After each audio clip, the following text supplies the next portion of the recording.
എൻ്റെ പേര് ജോഷ്വ എന്നാണ്. ഞാൻ ഇവിടെ കോൺഫിഡൻറ്റിലെ സെയിൽസ് പേഴ്സൺ ആണ്. സാറിന്റെ പേരെന്താണ്? ഫാമിലിയുടെ പേരെന്താണ്? എന്റെ പേര് നിർമ്മൽ, ഫ്ലാറ്റ് ഓണർ ഗീതുവാണ്. വൈഫിന്റെ പേരാണ്. എന്റെ മോന്റെ പേര് നിവേദ്. ഓക്കെ സാർ, ഇപ്പോൾ എന്നാണ് ബുക്ക് ചെയ്തത് അപ്പോയിന്റ്മെന്റ്? ഞങ്ങൾ ശരിക്കും ഒരു 2 years ബിഫോർ നമ്മൾ ലോഞ്ച് ചെയ്യുന്ന ടൈമിൽ തന്നെയാണ് ബുക്ക് ചെയ്തിട്ടുണ്ടായിരുന്നത്. സോ ആ സമയത്ത് കാണുമ്പോഴുള്ള ആ ഒരു എക്സ്പീരിയൻസും ഇപ്പൊ ഇതിന് ഫൈനൽ സ്റ്റേജ് എത്തിയിരിക്കുന്ന സമയത്തുള്ള എക്സ്പീരിയൻസും എന്താണ്? ആക്ച്വലി ഞാൻ വരുമ്പോൾ അന്ന് ഇവിടെ ഫുൾ ഗ്രൗണ്ട് മാത്രമായിരുന്നു. ഇപ്പോൾ നമ്മൾ കാണുമ്പോൾ ടോട്ടലി അതൊരു ഫുൾ കംപ്ലീറ്റഡ് എല്ലാം വർക്കൊക്കെ കംപ്ലീറ്റ് ആയിട്ട് കിട്ടിയിട്ടുണ്ടായിരുന്നു. പിന്നെ ഇവിടെ എന്താ വെച്ചാൽ കൂടുതൽ ബഡ്ജറ്റ് ഫ്രണ്ട്ലി ആണ്. നമുക്കൊക്കെ മീൻസ് നമുക്ക് ബഡ്ജറ്റ് ഫ്രണ്ട്ലി ആയതുകൊണ്ട് കുറച്ചും കൂടെ എടുക്കാൻ അതെ പ്രൈസ് കംഫർട്ടബിൾ ആയിരുന്നു. പിന്നെ മാം ഇപ്പോൾ ഇവിടെ ഇങ്ങോട്ട് വന്നപ്പോൾ ആരെയാണ് ആദ്യം പരിചയപ്പെട്ടത്?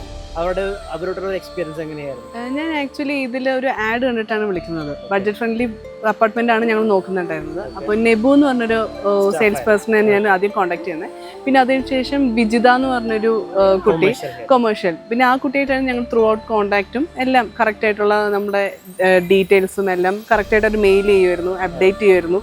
ഓരോ വർക്കിൻ്റെ ഓരോ പ്രോഗ്രസ്സും അവർ കറക്റ്റായിട്ട് തന്നെ മെയിൽ ചെയ്ത് നമുക്ക് ആ ഫോട്ടോ സഹിതം നമുക്ക് നമ്മളിപ്പോൾ പുറത്ത് ദുബായിലായിരുന്നു ആ സമയത്തൊക്കെ ആണെങ്കിലും ഒരു ഫോട്ടോസ് അപ്ലോഡ് ചെയ്യുമ്പോൾ നമുക്ക് ഇവിടെ ഒന്നും നോക്കേണ്ട കാര്യമില്ല, അവിടെ നിന്ന് തന്നെ ആ പ്രോഗ്രസ് കറക്റ്റായിട്ട് നമുക്ക് അറിയുമായിരുന്നു. അതെ.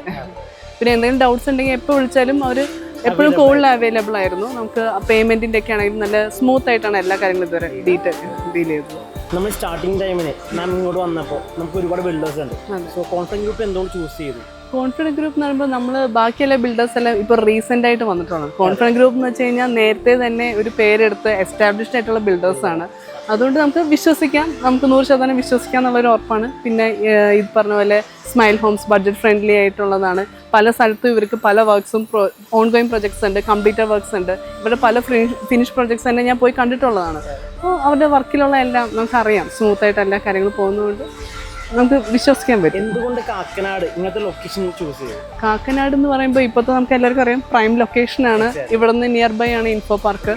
പിന്നെ നമുക്ക് സിവിൽ സ്റ്റേഷൻ അടുത്താണ്.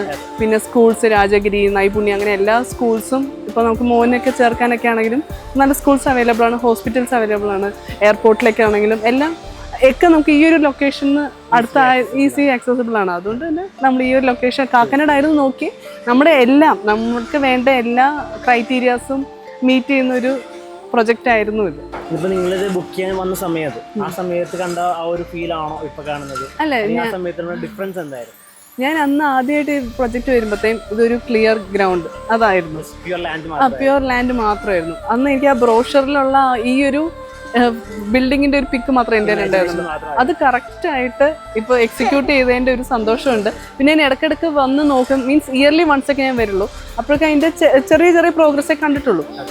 ഫുള്ളായിട്ട് ഇപ്പോൾ നമ്മൾ കാണുമ്പോഴത്തേക്കും ആ ഒരു എൻറ്റയർലി ഡിഫറെൻ്റ് ആയിട്ടുള്ള, ഇപ്പോൾ നമ്മൾ പുള്ളി തന്നെ പറയും നല്ല ആംബിയൻസ് ആണ് ഇവിടെ. ഇപ്പോൾ നമ്മൾ കുട്ടികൾക്കുള്ള പാർക്ക് പ്ലേ ഏരിയ ആണെങ്കിലും സ്വിമ്മിംഗ് പൂൾ ആണെങ്കിലും പാർട്ടി ഹോളും എല്ലാം നമ്മൾ വളരെ നന്നായിട്ട് എസ്പെഷ്യലി പാരപ്പറ്റിന്റെ ഒക്കെ നല്ല പൊക്കത്തിൽ ചെയ്തേക്കുന്നതാകുമ്പോൾ പിള്ളേരെ അവിടെ ധൈര്യത്തോടെ വിടാൻ പറ്റും.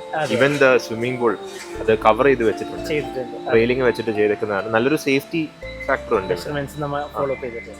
സാർ, അപ്പോൾ നമ്മുടെ കീ ഹാൻഡിങ് സെറിമണി സ്റ്റാർട്ട് ചെയ്യുമ്പോൾ ആണ്. സോ ഹാപ്പി ആയിട്ട് കീ എടുക്കുക, നന്നായിട്ട് സന്തോഷകരമായ ഒരു കുടുംബജീവിതം നടക്കട്ടെ. Okay, thank you so much.